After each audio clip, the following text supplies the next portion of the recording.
Welcome to the Honest Business Podcast. This is the show for ambitious, value-driven business owners who are actively building a business that works for them. Hi, I'm May James, and I'm here to make scaling your business easier and more rewarding than ever. Each week, we will dive into simple, sustainable strategy and pragmatic leadership discussion to support you as you take imperfect action on your entrepreneurial journey. If you want to stay ahead, exceed your growth goals, and have a purposeful, thriving business, then keep on listening. Hello and welcome to the Honest Business Podcast. Thank you for joining me once again.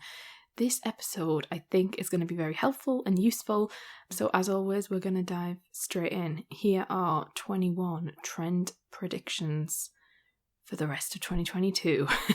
Now, this could be fun, right? Because this year has been interesting and wild for many businesses. We are in a very funny time in the UK and around the world. And so I think this episode, I wanted to record this because I believe it'll be very useful. And I'm going to just go into some context before I start getting into them. So in case this is the first episode you are tuning into, or whether it is that you're a regular listener but you're maybe not aware, part of my role, I do trend forecasting and I look at trends and I analyse them and we work through them. And that's partly just to do with my role that I help, where I'm helping founders, entrepreneurs, business owners, leaders to be always ahead of the game. So part of my role as a consultant and an advisor to them is to, ensure that I always know what's going on in the market and be able to create strategy that leans into that supports that benefits that. I'm often, helping people to be ahead of the curve, and we often do that. It's not always possible, but a lot of the time we are. And so I thought, why not pull open the curtain and give you guys give you what I'm giving to others. So yeah, we have I have a long list of things depending on the industry and the market of a client. So I've pulled out today 21 of my trend predictions that I think are potentially most useful and apply to the most businesses, because I know that we've got a variety of industries and listeners, and this is very much the ones today we're going to talk about are for business overall, but more so for online business, because I know that we have listeners around the world, and the online business industry trends tend to be quite similar across the board. There are nuances, but it tends to kind of fit for both. So that is where we're going today. Disclaimer, these are obviously not fact. These are my predictions. This is things that from various data sources and using my knowledge and experience and expertise that I've come up with. So please take all this with a pinch of salt. Can't speak. Some of these may not happen. These may not be trends. Some of these already are happening. So some of them you will listen to and be like, oh, well, I think that's already happening. And the answer is probably yes. But the trend prediction part of it is, to what extent is it going to go in, or is it going to continue? And yeah, it maybe is interesting. Maybe we can review them at the end of the year and see if I was right or not. But I tend to be very good. I tend to be quite bang on with a lot of these. As I said, it's kind of part of my job, so you'd hope I would be. Okay, so let's go. Number 1 of my trend prediction for the rest of 2022 is personal founder accounts. So this is not necessarily about personal brand, although it can be in some cases. What I mean by this is it's going to see, and we are seeing, but there's going to be a much bigger push on it, I think, of the founder of a brand having their own social media. Now, that might be for personal use, it might be for them to build out their personal brand, and it might be a mix of both. But I think you're going to see a lot more differentiation between two. So, for example, and this is something I have in terms of, we have May James, which is the brand, and it is a business account. We then got May James BTS, which stands for behind the scenes, which is a more personal account. Now, for me, that's been created because I want to use it for some other stuff, which we haven't yet got there yet. But that's just to do with passions outside of May James as a business. Some people, as I say, are using personal founder accounts strategically as a kind of process of, they want to mirror content and see different pieces of content, and they're going to start measuring that, and it's a very interesting thing that's going on, and it works. So there's that element. But as I say, in terms of personal founder accounts, there's about 4 different strategies that I'm seeing that I have various people using that's working. I am not saying do that yourself. I think depending on where your business is at, it can be an absolute disastrous idea and it's not a good one, and it can be extremely time consuming and confusing for people, and there's all sorts of issues with it. But I think if you are at a point in your business where it makes sense to, or you have a pull for it, or you have a specific reason. So for instance, like I do, I purposely chose to do it because we've got a reason, which is not yet I haven't yet disclosed and it's out of the world. But that's why you will see more and more people, I believe. And I could do a whole episode on that. So if anyone is interested in this rise of personal founder accounts and what I think of them and how to utilize them if you do want to do it, then we could do that. Reach out and drop me a message on Instagram or LinkedIn, or you can email. Number 2, people are going to switch from using the word coach, in my opinion. So if you're in the online space, maybe you are a coach. I think the word coach is going to start transitioning into other things. This always happens. It'll come back round and people will start using coach again. But I think you're going to see a lot more things like mentor, guide, consultant, I think, will come up. Advisor might come up. There's a lot of different, there's endless amounts of what they could say, but I think people are, wanting to switch things up and wanting to change, and people feel like coach, people are bored of it, right? And so when people get bored, they think they need to switch things up, and I don't necessarily think they need to, because let's give you some insight into this, actually. So for example, I don't really call myself a coach, because my work that I do with clients doesn't necessarily come from a coaching capacity. There's elements that do, but a lot of it is strategist. So I'll say strategist or consultant or advisor. And the reason I say that is because sometimes I'm making decisions for people, or I'm physically doing the strategy in a done for you capacity, or I'm giving them a step-by-step to do. That isn't really coaching. Coaching is about, guiding the person to something and helping them find the answer within themselves. And that's not what I do sometimes. It is, part of a call, maybe that, but a lot of it isn't. A lot of it is like really in-depth, me coming up with it, because they're like, you're the expert, like, what do I do? Now, I'm not saying either is better than the other. It isn't. I tend to go with the word strategist, consultant, advisor. Those are kind of the ones I go with, but because of how I facilitate. However, what is interesting and what I want to raise here as a point is if you are considering switching from coach to mentor or coach to something else, think about what your clients actually call you. Because although I don't call myself a coach, I can guarantee you, I think for me, 95%, if not 100% of my clients will say, May is my business coach, or May is a business coach, or May coaches people, or May, if you want a coach, go and see May. And that's a really interesting thing, right? Because there's this whole ego trip, I think, where people are going down the idea of calling themselves a mentor. But what's actually really kind of going on is like the people who actually buy your stuff they don't care, to be honest. But 2, they don't, maybe vibe with consultant, because they don't see themselves as having a big enough business to have a consultant, or they don't understand what a consultant does. And so it might be that it's actually better that you call yourself a coach. Like sometimes I often think it would be better for me to just say I'm a coach, because people are really becoming aware and understand what a coach is, which is amazing, because years ago nobody got what that was. Like people were like, what on earth do you mean? And would laugh at you. So that's just a pointer I wanted to lie in there in case you are debating like switching up how you refer to yourself. Just think about your clients and what are the people who actually are going to buy your stuff want to call you, because it might be very different from what you kind of think is what you should be doing. Number 3, and I hope you're enjoying the episode so far. I'm enjoying being here with you.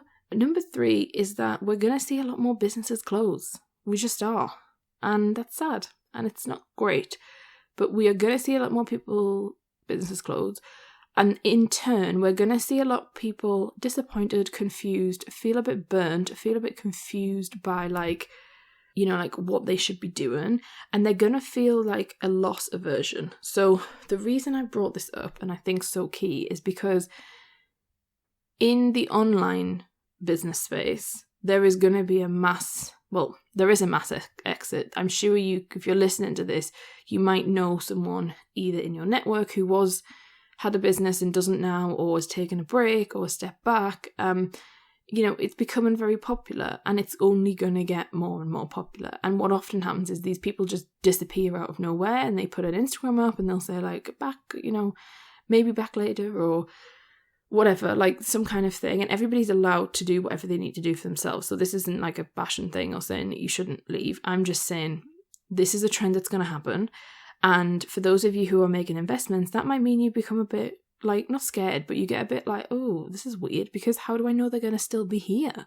How do I know I'm going to spend like $5,000 with someone, or 10 grand, or 50 grand, or 100 grand, and like they're not just going to randomly disappear and up sticks? Like, that's a real worry, and I'm going to do an episode on that because I think it's really important, because there are a few things you can look out for. I don't want to say red flags, because that's not, I don't want to demonize this idea that people are leaving, because it's not a bad thing, and inevitably people do leave. Like, that's something we can have a conversation about someday, of like, a lot of people in this space, even if they've got a 7, 8 figure, 9 figure business, only ever intend to do this type of business for 5 to 10 year period, if they even get to 10 years. Like, a lot of people are like, no, I'm going to go in, make the money they need to make and get out. That's just me being totally brutally honest. But I raise this point to say that we're going to see more businesses close. Some people will choose to from a founder perspective. Some people are going to choose to because they just want to do something else. Some people will have no choice and will go bankrupt. Some people will have no choice and just have to close because it's too damaging on their mental health, etc. That is a trend that is definitely going to be around. Number 4, this kind of excites me, if I'm honest, which maybe this shouldn't, but people are going to have to learn how to sell and stop running away from it. This is a trend. This is going to be massive. Like, sales skills is the difference between people coming out of this situation. And I'm not calling it a recession, because as of recording this in June, we are not officially in a recession. And I don't wish to, I just not into fear mongering and scaring, but regardless of whether we end up in one, there is going to be some kind of an event, and we don't know the period of time. Many people are going to tell you they know, they don't. But during this bizarre world we're living in, sales skills are going to become more and more valuable and needed and important. And so it's going to really separate the kind of, I don't know what that analogy is. I was going to say the muck from the trees, but that's not the analogy, is it? Someone, you're going to be laughing if you listen to this and you know that I do this all the time. If you don't know, I'm severely dyslexic, so just doing funny things like that happens all the time. But the wood for the trees, that's what it is. Salt in the wood from the trees. It's really going to separate people who can sell and who can't, who can have difficult conversations, who can't, who can have really useful conversations and who can't, because that's what sales skills is. It's all about that. It's not about you just selling something and making money. It's about how can you communicate. Communication is going to be so, so important, and it's only going to get more so. Number 5. This is about coaching programs, or just programs in general, and learning, training, that kind of thing. This idea of having guest workshops and mentors is going to shift. So what we used to have is this space where you maybe have a 6-month program and there'd be a monthly guest expert session. Those are going to change. I think they're just going to completely go away, if I'm honest with you. I think resident mentors and resident, guest people are going to stay. So if someone is a mindset coach, has a mindset program, but then has a business coach and an operations expert and a this person and that person, they're probably going to stay and they'll hang on a bit longer. But in terms of people doing one-off guest sessions inside of programs, I personally think they're going to fizzle out, because people want just specific targeted support and they want to pay for something and then just get it and go. And we're already seeing this, and so if someone's bought like a program on mindset, a lot of the time they're not actually interested in learning about Pinterest. They just aren't. And so I think this I'm going to come onto this in further down the line, but this idea of personalization and depth is really key. And I think we're going to see a lot less guest workshops. I think free ones will still come up in terms of free guests if people have got communities, and obviously like memberships, I can see that still continuing. But in terms of like massive group programs where there's like guest workshop things on sales pages and stuff, that's going to get a lot less. Leading on to that, I also believe and predict that number 6, we are going to have less people wanting to do massive group programs. So the days, and this has already been going on for the last like year, this has really started to kind of scale back, but I think we're going to see it on a big scale. So the days of having like 1,000, 3,000, 5,000, 10,000 people in like a challenge, a program, of this, of that, I think people are just sick of them and bored of them, and people, you know, want this personalization and want this like intimate experience, which, you know, people say and claim that they can do with thousands, but like really it is tough. Like you can't. And that's not about bashing the person who does it. It's just, it is what it is, right? And so I think you're going to have less people wanting to do them. Is that me saying that by the end of the year you're not going to have massive group programs? No, I'm just saying that it's going to be harder to get people in them. The sales skills required is going to be harder. And actually, when you look at people who are doing it really well in terms of getting these group programs, what they're realizing is they got to focus on the sales skills, which is what I was saying earlier. Like, all of this is going to come back to who can sell and who can't. Because if you then have a really decent sales team, getting people in a big group program is going to be a hell of a lot easier. So that is kind of a... Number 6 is definitely an interesting one, and I think something we're going to see a shift for. Number 7 is all about more done-for-you demand, and this is, you know, definitely here and is definitely going to continue to get even bigger. So people have, you know, a lot of people in business have learned a lot of the knowledge, but they can't actually do it. They can't implement it. They don't know the next steps. So a lot of people have listened to a hell of a lot of podcasts or loads of books or done this or done that and done all the free workshops. No one's actually implementing. And so people want and need people to implement for them or people to help them go through that process. So if you are a done-for-you service provider, this is great news for you. You really need to focus on your marketing and really, like, if you're not fully booked, get fully booked, because this is gonna, you know, it's so possible for you, and people are really understanding the investment of team now more than ever. Like, people are seeing that, yes, you need strategy, but once you've got the strategy, if you haven't got someone to help you implement, it's kind of difficult, you know, like it ends up being a pointless exercise in some instances. Number 8, people are going to want more one-to-one support. So if you are a coach, I really truly believe that people want one-to-one. They want to, and that's not that they want your one-to-one coaching package that's 6 months long. That's not what I'm saying. I'm saying that they want a one-to-one touch point. You can facilitate that in many different forms. I'm not saying it has to be only in a one-to-one and it can't be in a one-to-many kind of format, but it has to, you know, it's got to, people want one-to-one and they want real life experiences. This is the other thing I think. I think this is going to get much bigger, of this idea of people want to meet in person. They want to see people. They want to see them in the flesh. They understand the power that, yes, Zoom's great, but like, what can we do outside of that and what is possible? And we've tested that and as a business, and, you know, I've seen firsthand, like, it is transformational when you do stuff in person. It sounds bizarre. It sounds like it shouldn't make sense, but it really does. And so that is going to be a big trend.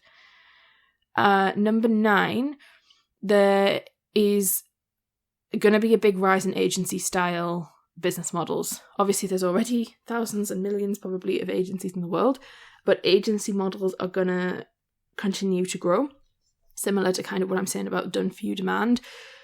The one thing that's going to be interesting, though, with agency models is, yes, there's going to be more agencies, but there's going to be a lot of them who don't do very well, in my opinion, because the problem with agencies and typical agencies is still going to exist, and it's going to mean that the cream's really going to rise to the top as to who is able to deliver. Because, yes, agency-style business models, I think, are going to increase, but I also think that, like, I wouldn't worry. If you have a business, if you have an agency, I wouldn't necessarily worry about it. I just think you need to make sure your delivery is like on point. Your offer is key. Your promise is key. And the results that you create as an agency are really clear.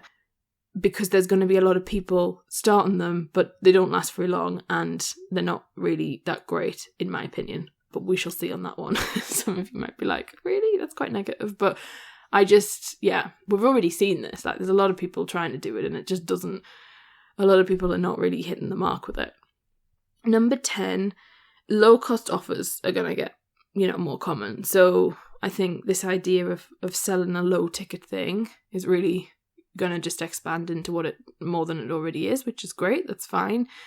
But obviously the back end of that is going to be that people are going to lack implementation and they're going to lack long-term transformation. And this is something that we just go round and round in cyclical cycles in this industry with, because we go through phases where it's like, we need to learn, we need to do this, we need to implement, then we need to do this, and then we need to do that. And like, people just don't get anywhere.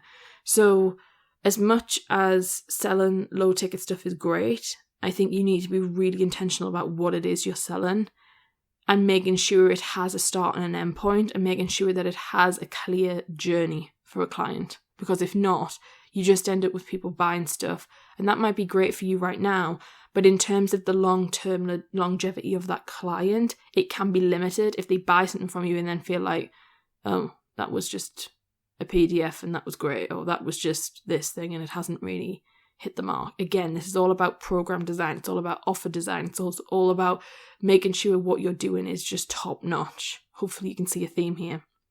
Number 11, LinkedIn is going to continue to rise. A bit more people are going to start making content on LinkedIn. And I believe you're going to see everybody who you normally see on Instagram over there. What will be really interesting is to see who can adapt and who doesn't, and who kind of leans into that. But LinkedIn is definitely going to be more of a feature for many online business owners. And I'm going to leave it at that for now. Number 12, let's talk about TikTok. So I do think the TikTok whole reach and opportunity that's available on there is going to decrease massively by December. I think, it already has now from whenever you look back and think about where it was at. I still think, there's so much potential with TikTok, but I think if you're going to wait to do it until December, I think you're going to really struggle, because if you want to use it as a real inbound marketing tool and you want to use it as an opportunity for you to really build your brand in a way that you can talk directly to consumer, if that is on your strategy plan, I'd really pull it forward. If it's like, we're not going to execute until December, I'd really recommend you go now, because that window for opportunity is already declining. But I think there's still plenty of time, but I'm not convinced by December that's going to be the same story. Number 13, I think there's going to be, let's just talk about marketing and branding. So we've been talking about that the whole time, but I think there's going to be even less branded marketing going around. So what I mean by that is UGC content is going to continue to fly, which I mean by that is user-generated content. Often we think about UGC content only for product-based businesses because it works immensely great for them. But it's also about service-based businesses, and it's also about, let's separate. We're not just talking about UGC content here, but that was just an example for you to think about. The kind of what I'm trying to say about this is less so, Instagram just having logos slapped on things and having a flat image. That's just not going to work anymore. People are interested in founders, are interested in the team, are interested in people who run businesses, are interested in hearing about what is going on in businesses, and they want to see reality. They want to see raw, stripped back things. They want to see the founder come on and say, hey, this thing's available to buy, this is why we're doing it, blah, blah, blah, blah, selling them it, rather than some flat image that's branded to the hilt and it's just a switch off for people. And that's going to get much bigger. I think this curation of Instagram is going to really disappear, and this whole thing about having this real massively edited and aspirationalized marketing is going to, I'm not saying it's going to disappear because there's always a space and time for it, but I think it's going to be a lot more about still being aspirational, but it's about who has actually got it. So people say this to me a lot, and this is why I think it's really important to say. So I always model our brand. But the brand is like, instead of me, so just for context for anyone who doesn't know the brand, Mary James as a brand, you know, some people would say it is aspirational and some people would say it's luxury and it is a luxury brand. But we don't necessarily say it's a luxury brand, or we don't necessarily have like imagery even that is typically of that. We can do, and sometimes it might do, but what I'm trying to indicate here is it's about the smaller things. It's about what can people see in my background when I'm talking to them. Is it like a certain candle that they associate with a luxury brand? Is it that it's the, you know, the hotel that I'm in, and does the interiors of that kind of match the brand? These real small, it's about like 3 degrees from the actual main asset is what I'm trying to say to you. And people want that raw reality. But if they see the raw reality of that, but then I'm in my car going to dinner at like 1 p.m. on a Wednesday, it's that juxtaposition that's really going to get people to feel it. They feel the brand then, right? They're like, she's really genuine and honest and normal, but she also has this lifestyle thing that I want, i.e. they want to go out for lunch on a Wednesday at 1 p.m. That to me is where, if you can create that through your brand, and I'm only using luxury as an example because that applies to me, but you know, whatever your brand is, if you can start finding ways to do that in a real kind of soft way, I think that's going to speak way more volumes than anything else. Like just hugely, because it just allows people to know that what you're saying is real. Like people who scroll on Instagram, they're not really believing all these businesses that say, we're a luxury business, we're high end, we're this, we're that. But all it is like a load of stock images that they found, and like the person that then speaks to them is not, like it doesn't match, you know? Like it has to make sense to the brand. And I think at the minute there's a lot of like disconnection there, and people, it just doesn't make sense. And so that's why I'm suggesting to you to really think about how can you be really kind of raw and maybe unbranded, but then how do you make sure that your brand has elements in it? And that's where I would kind of go with that.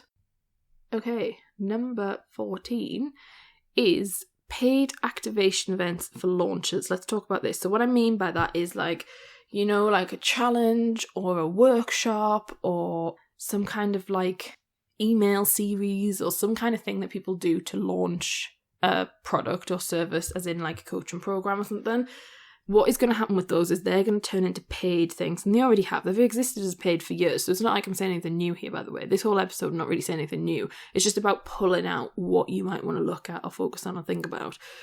Those, I think, are definitely going to become like paid experiences, because one, people are realising they can make a bit of money off them, which is great, because it means that, you know, they can get their ad spend back, which at the minute, you know, is like a complete wild west. So if people are using ads, anything that they can claw back in some sense is great.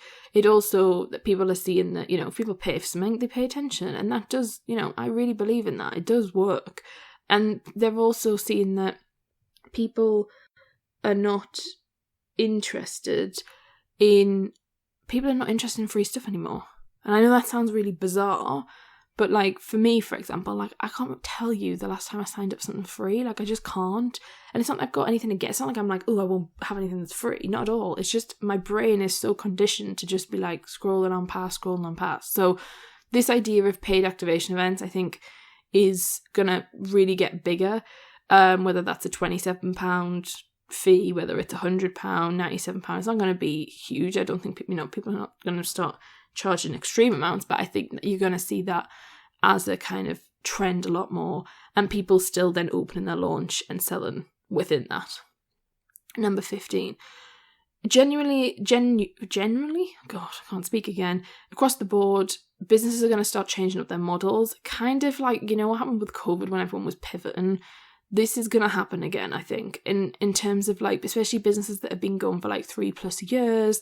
People are going to start shifting, changing, and I'm not saying they're doing like a whole 360. I'm just saying there's going to be this kind of like different approach, changing up messaging, changing up brands, really kind of realigning with where they've got to, which is great and good. And I think it's important.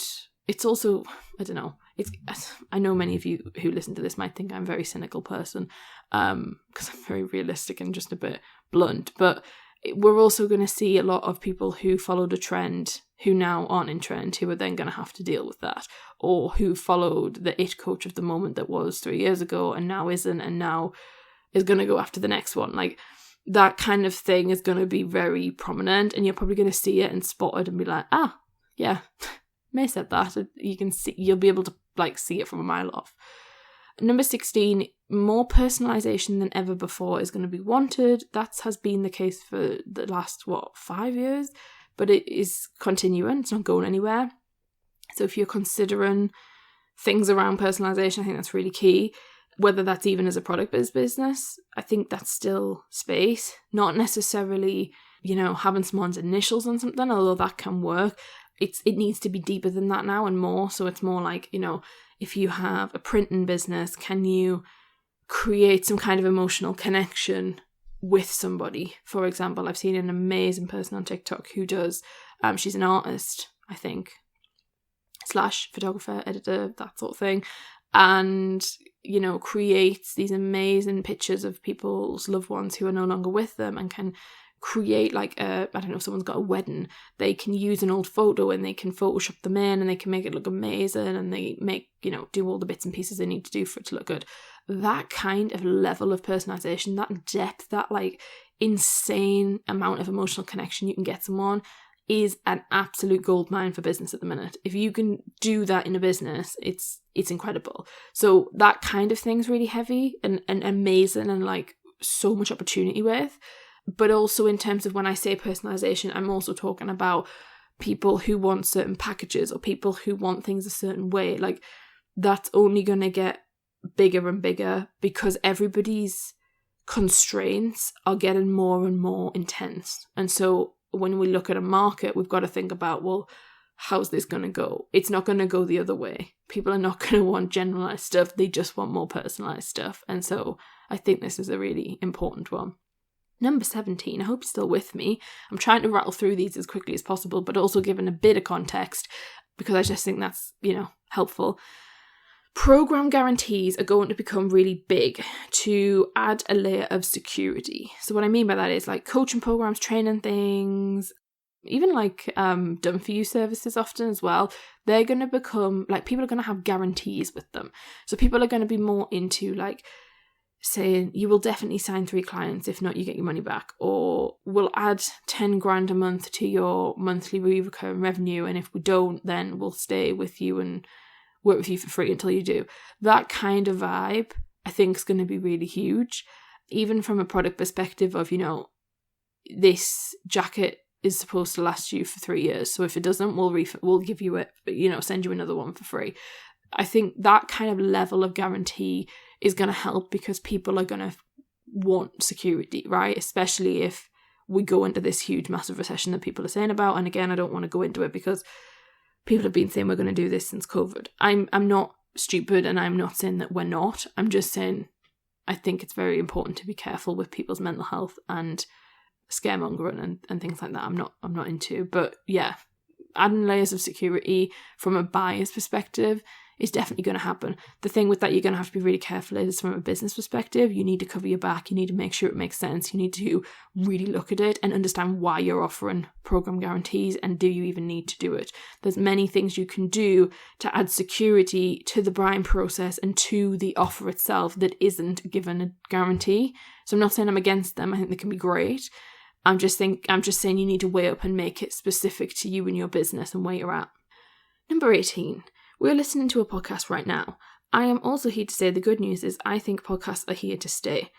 Podcasts, have been on the have been on the go for years and years and years, and they've been on, growing, and I think they're going to continue to stick around. I really just think that long form content, there's still a place for it, and there always will be a place for it. We love TikTok, we love that short hit, we love the reels and the stories and all the rest of it, but long form content's important, and I think a podcast is the way forward with it. Yes, video is great, and I still think YouTube's going to be around. YouTube's such an incredible platform.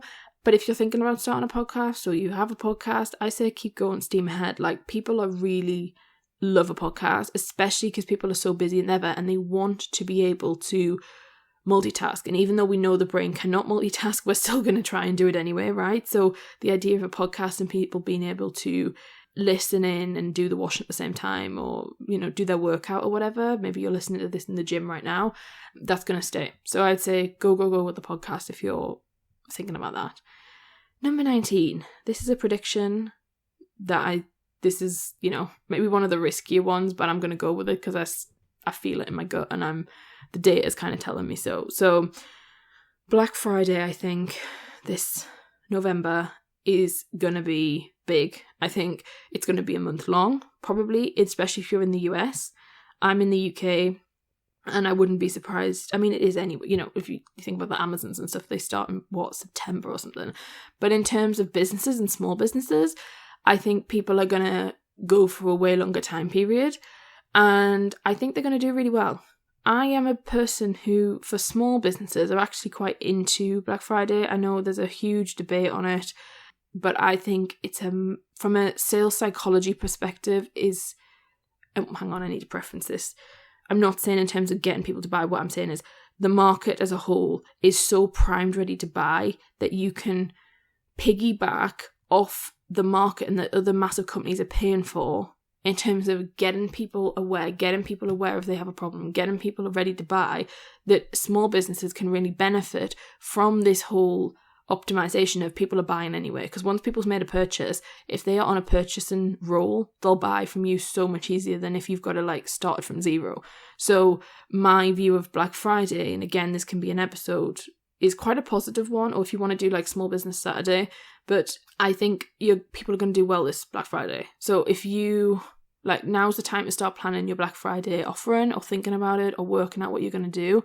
I really think it makes sense for people to kind of lean into that, and I don't think it's going to go anywhere. And again, that's something you can choose to do. I'm just putting it out here to tell you what I think. It's up to you whether you actually decide you're going to do it or not. But yeah, that's my thought on that. Trend prediction number 20 is there's going to be a real shift in like testimonials and people like buying from social proof. So, you know, for the last however many years, everyone loves a testimonial. They want to see a video from people. They're really like motivated to kind of finally pull the trigger on that. If they're like humming an hour, and that used to be the thing that would kind of help people to make that decision. I think that's really going to shift. I think people are switched off. People are bored. Like, I don't read them. Like, if I'm buying something, I never read them, which I know I probably should, but I just don't because I'm not interested, because I know they're like the best of the best, or it's not really, they don't tend to put like a true representation of what it is that they're actually, you know, like who's the average client. Like, it's not. So for me, I often think, oh, what's a load of bullshit anyway, which is ridiculous because, you know, I have testimonials and case studies. That's not the case. Like, we have a massively high rate of success and stuff, but you just naturally anyway, even though I'm in, you know that that's not the case, I still think the way that you maybe think as well as a consumer. So what is the kind of result of that? Well, I think what's going to happen is people are just gonna want to know personalized success pathway options. What I mean by that is people are going to want to know, like, this is what you will definitely get, this is what might happen, and this is what I think could happen, or this is what's most realistically going to happen. And people understanding that. So, and this is why I'm saying that like sales skills are going to become more and more important, because people are going to want to speak to people. So it might be that, and I mentioned this before, people are going to end up with like sales teams, and there's such a huge market for someone to create a really killer sales team agency, because it's just, you know, there's such a market for it. People are asking, am I going to do it? No, I'm not. Nope, don't want to do it. But someone is going to make a fucking lot of money from doing that, or many people will, if you can get it going well. So yeah, people are going to want to know, like, what does this mean for me? What is this program? Like, what's this $2,000 learning experience? What is the outcome for me and my business? That's what people are going to want to know. They're not going to be interested in knowing about Sarah down the street, or so-and-so here, and so-and-so person there, and this person who did this. Like, they're going to want to know, what does it mean for me? And so that's going to mean that sales skills are going to be really important. Things like video sales letters, gonna come huge again, like all gonna come back around. Like, and this is what's funny, right? Because it's just trends, and it's like cyclical trends that come round and go, and yeah, I would just be prepared for the fact that like having a video testimonial of someone's not going to be enough. It's going to be people, you're going to have that still. Like some people will want to see that, but a lot of people are going to want to know, what does it mean for them specifically? The final trend that I'm sharing with you today is trend number 21. And this is an interesting one, but I really think that traditional networking is gonna make more of a comeback. And what I mean by that is like expanding your network and really looking at like knowing people rather than just like following random people online. So like for many years, there's been this shift where like people are not really actually that interested in knowing people. They were just like following people because they felt like they knew them anyway. So it was like, just follow these people, maybe have a chat on Instagram, and like they kind of knew them and were a bit of like a friend. I think there's going to be a real shift where people are going to go back to like actually trying to get to know people and actually building a network of people and really like learning what the options are for them, and like expanding referral, and like referrals is going to become much more prominent, I believe, and kind of more like traditional business, which I'm not against. Like I think it's quite good, and I think it'll be interesting to see how the online world reacts to that, but I really do see that being a big thing.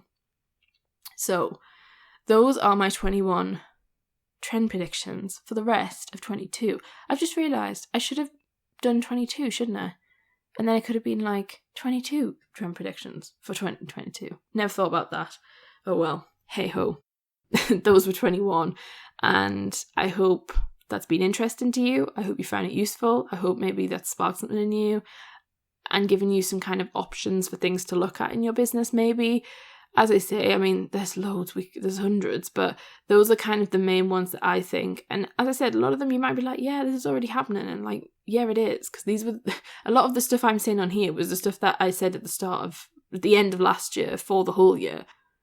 But yeah, that's all for today's episode. I hope you've enjoyed it. Please review the podcast if you like it, or share it on social. I love it when you share it on social and tag me.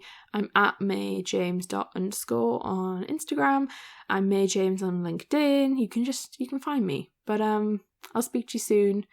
And if you think I've missed any, feel free to let me know and have a chat. I'd love to chat with you. Take care, and I'll speak to you soon. Bye.